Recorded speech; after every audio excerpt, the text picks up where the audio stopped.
Corredor do Tempo é um livro que traz uma coleção de memórias de uma garota que se mudou para um apartamento onde um cara se suicidou. Conforme ela vai vivendo nessa nova casa, aparentemente ela começa a ter contatos com o espírito desse cara. Apesar desse contexto, essa obra da Adriana Verolomar não é um horror, não é terror, não é pesado. Toda a história é contada de uma maneira muito sensível, uma escrita muito boa, meio lúdica, criativa, imaginativa. A gente realmente acompanha essa narrativa através da visão dessa garota. É tudo meio simples, mas profundo, às vezes meio incompleto, rápido, realmente são fragmentos, porque é uma garota que tá te contando essa história, é uma criança, então ela não tem a percepção de todas as complexidades, sabe? E pra mim o mais gostoso foi acompanhar essa família, a relação das irmãs dessa menina, o olhar de carinho, admiração que ela tinha com elas, que eram irmãs mais velhas. Você se sente muito dentro da dinâmica daquela casa. E eu sinto muito que não é um livro necessariamente sobre os episódios que acontecem aqui.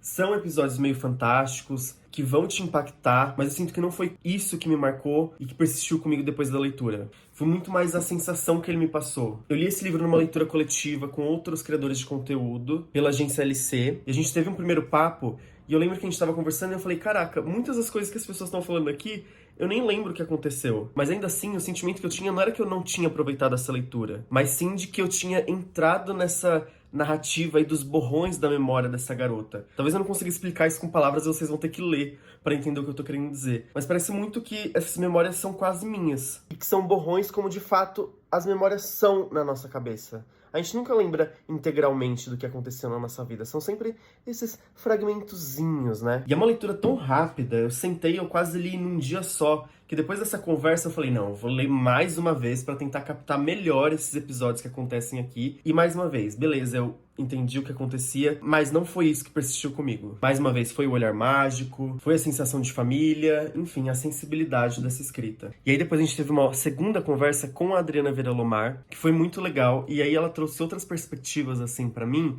que foi, por exemplo, talvez o que acontecia ali não necessariamente estava relacionado com o espírito daquele cara, mas sim que talvez o apartamento poderia ter uma vida própria, as coisas aconteciam de uma maneira meio num realismo fantástico, assim, sabe? E eu gostei muito dessa perspectiva. E o mais legal pra mim foi saber que existem convergências da história dessa menina do livro com a história da autora. Foi uma dúvida que eu tinha enquanto eu li esse livro, eu ficava, o quanto da vida dela tá aqui dentro? E aí eu não consigo dizer pra vocês o quanto está relacionado com a vida dela, mas saibam que tem relações aqui. E eu acho que isso deixa o livro muito mais rico, muito mais pessoal e muito mais gostoso de ler.